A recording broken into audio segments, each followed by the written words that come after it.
নমস্কার, আমি শুভা ভট্টাচার্য। আজকের গল্প লেখক শ্রী সুবোধ ঘোষের লেখা অলিক।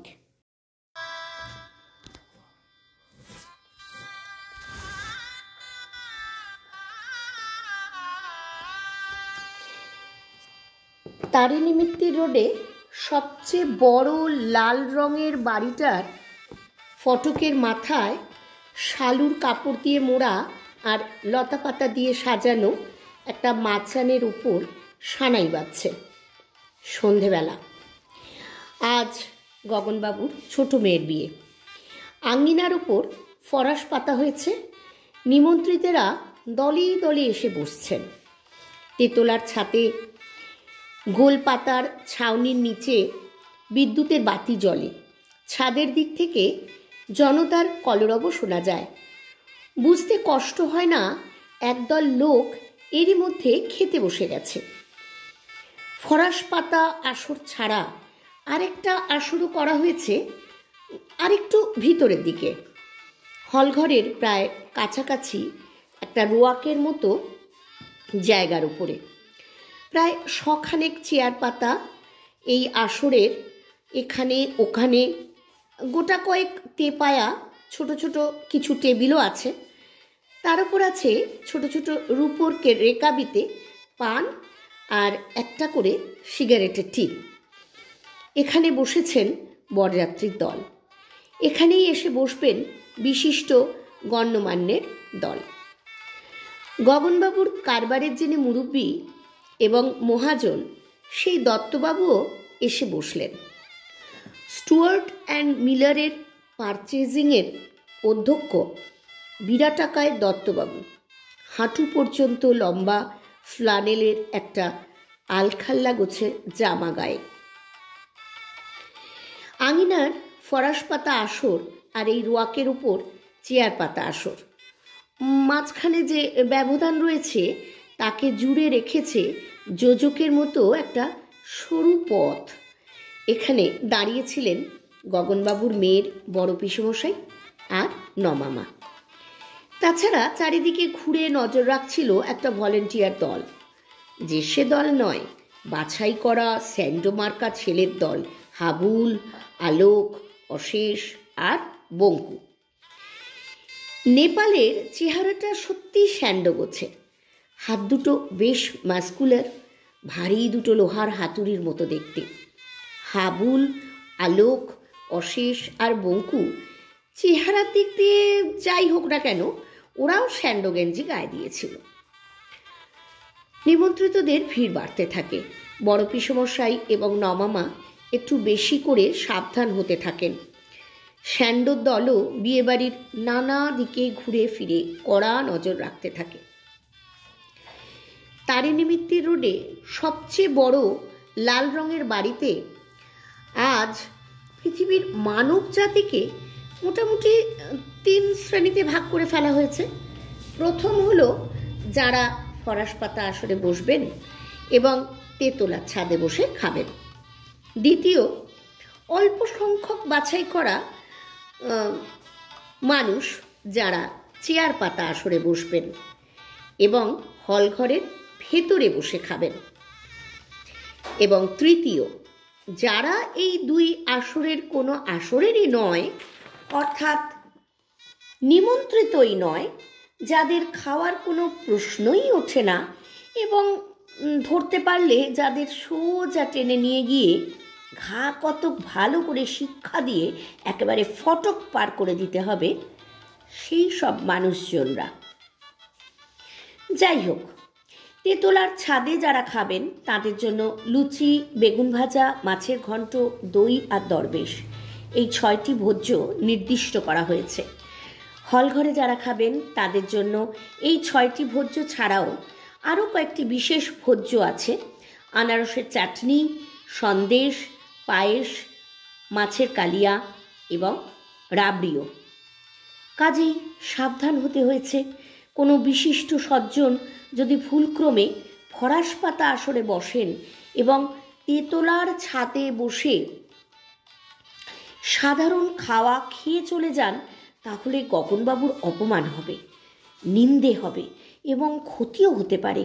যদি ফরাস পাতা আসরে বসবার যোগ্য কোনো সাধারণ একজন ভুলক্রমে চেয়ার পাতা আসরের বিশিষ্টদের মধ্যে মিশে যান এবং হলঘরে বসে খেয়ে যান, তাহলে হিসেব করা আনারসের চাটনি, পায়েস এবং রাবড়ির ওপর মাত্রা ছাড়া আঘাত পড়বে।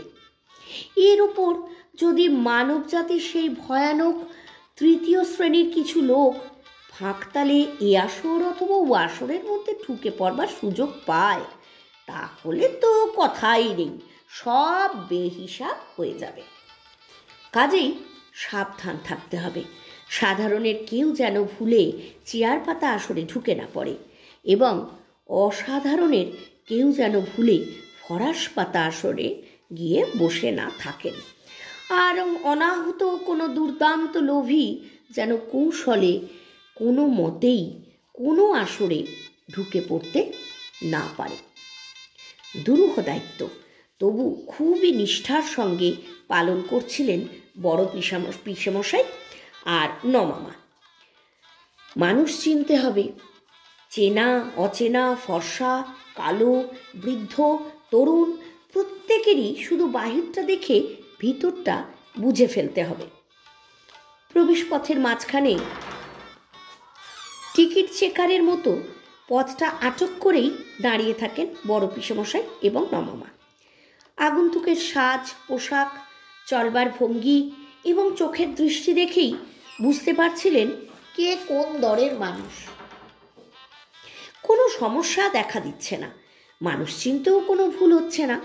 সাধারণদের চিনে ফেলা মাত্র ট্রাফিক পুলিশের মতো ভঙ্গিতে হাত তুলে ফরাস পাতা আসর দেখিয়ে দিচ্ছিলেন এবং অসাধারণদের চিনে ফেলা মাত্র হাত জোর করে চেয়ার পাতা আসরের দিকে সাগ্রহে পাইলট করে নিয়ে আসছিলেন। কিছুক্ষণ পরে দেখা গেল আসছেন কেমন রকমের একজন মানুষ।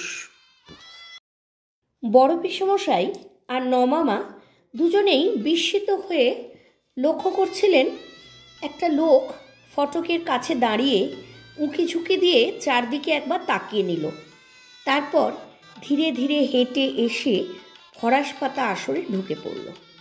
এখন আবার ফরাস পাতা আসরের ভেতর থেকে লোকটা বের হয়ে এই দিকেই আসছে, চেয়ার পাতা আসরের দিকে যাবার জন্য।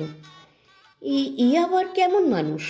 দোহারা চেহারার লোকটা একটু কম বয়সের মনে হয়েছিল, কিন্তু কাছে আসতেই কপালের রেখাগুলির দিকে তাকিয়ে দেখা গেল যে বয়সটা অন্তত 40-45-এর কম নয়। মাথার চুল খুবই কালো আর গায়ের রঙও বেশ কালো।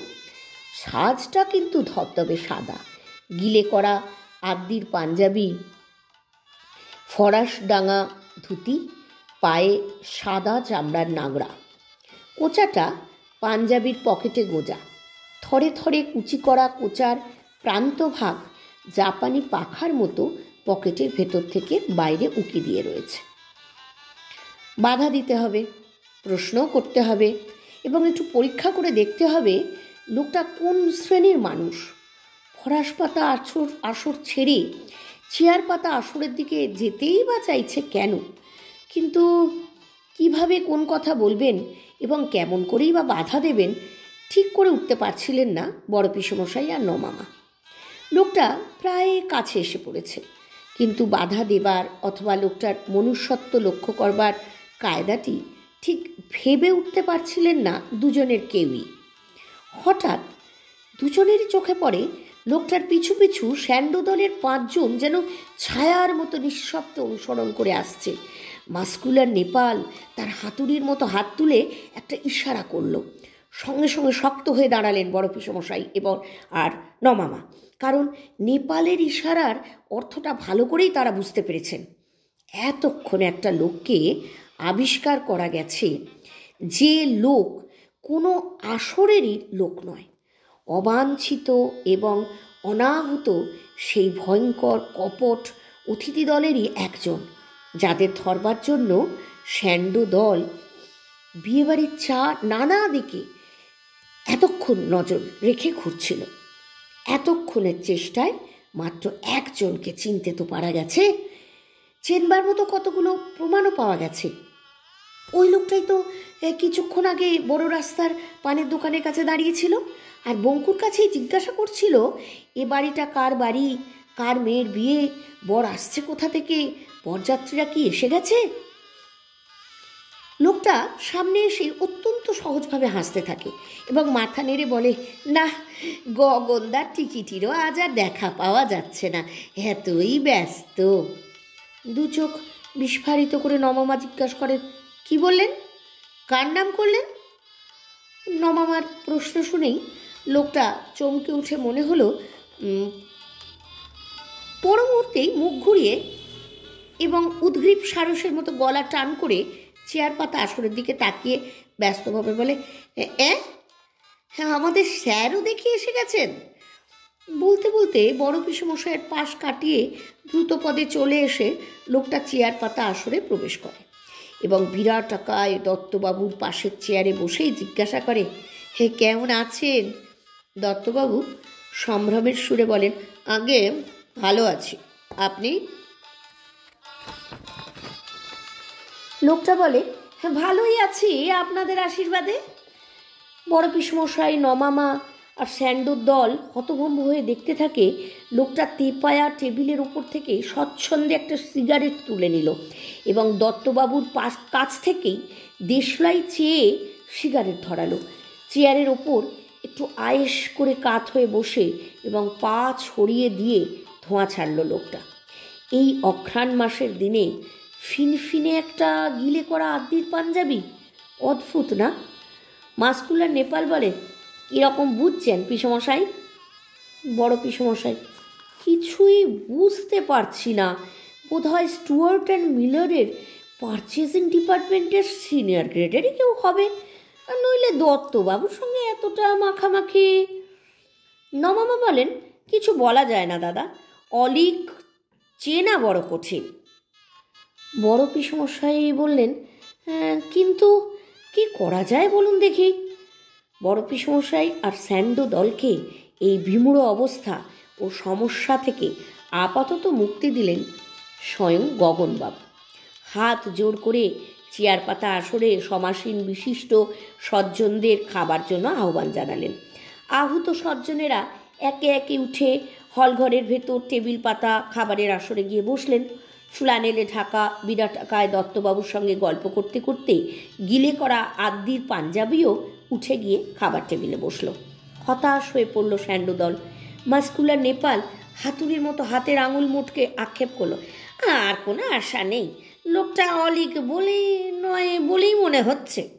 নমামা বলেন, না হে, তবু নজর রাখো, চাল চলনেই ধরা পড়ে যাবে, যত পাকা অলিকই হোক না কেন। এক্ষুনি আশা ছেড়ে দিও না নেপাল। হলঘরের বিশেষ খাবারের আসরে বিশিষ্টদের খাওয়া প্রায় শেষ হয়ে আসে এবং দই সন্দেশও পরিবেশন করা হয়ে যায়। তবু নজর রাখছিলেন বড় পিসমশাই, নমামা আর স্যান্ডোর দল। সেই হলঘরের দরজায় দাঁড়িয়ে দুর্গদ্বারের সতর্ক প্রহরীর মতো, কারণ সেই লোকটা, সেই গিলে করা আদি তখন এক মনে হাত চালিয়ে লুচি দিয়ে মাছের কালিয়া খেয়ে চলেছে। মাছের কালিয়া শেষ করে দইয়ের খুঁড়ি কাছে টেনে নিয়ে গিলে করা পরিবেশক পটলদার মুখের দিকে তাকিয়ে অল্প একটু হেসে রান্নার সুখ্যাতিও করে। মাছের কালিয়াটা সত্যি অতি উপাদেয় হয়েছে। গিলে করা আদির ভাষার আঘাতে খাইয়েদের ভ্রুভঙ্গির ব্যাকরণও কৌতুকে একটু কুঞ্চিত হয়ে ওঠে।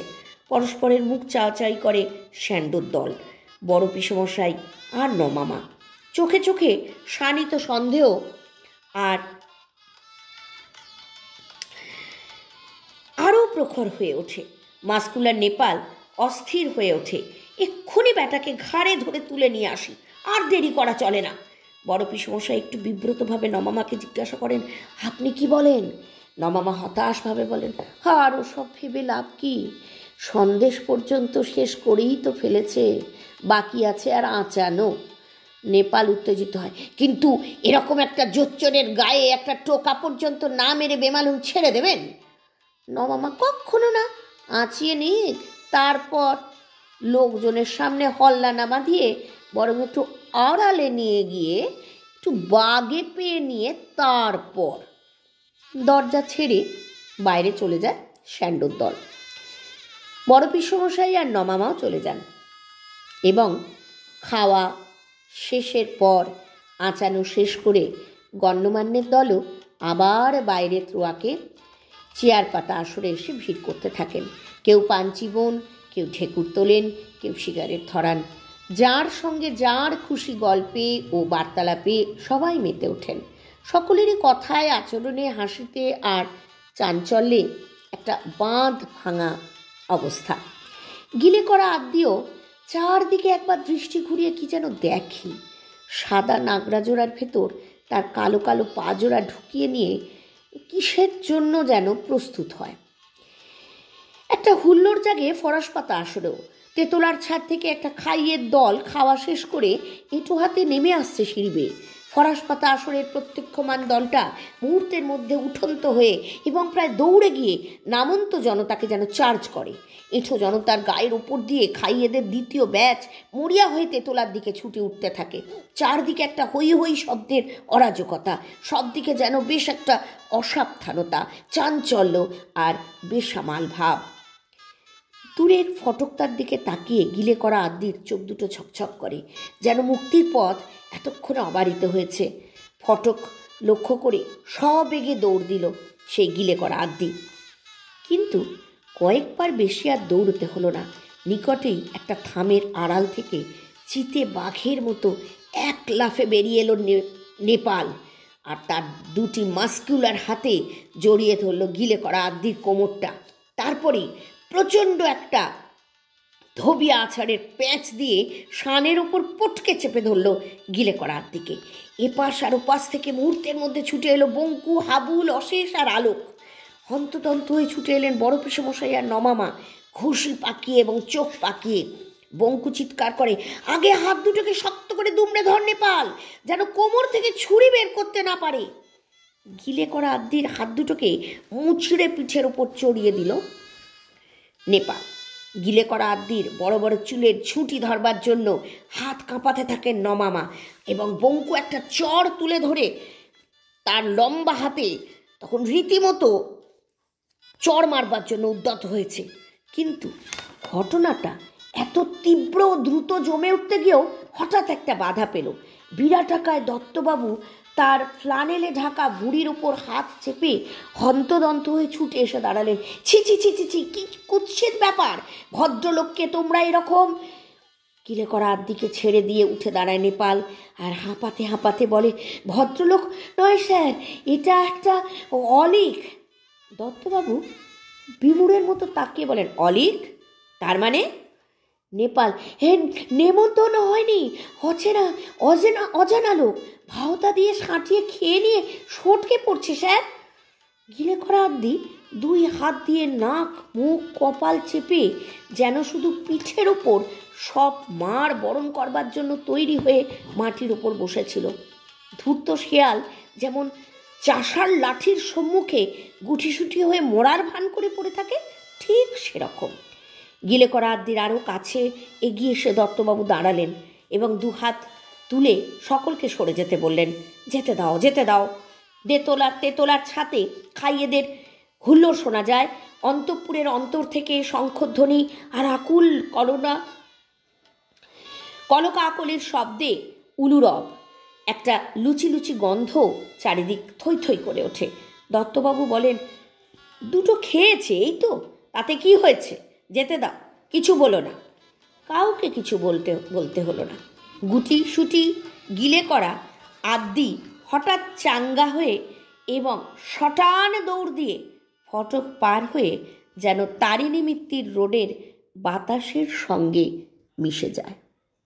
আজকে গল্পটা এই পর্যন্তই থাক।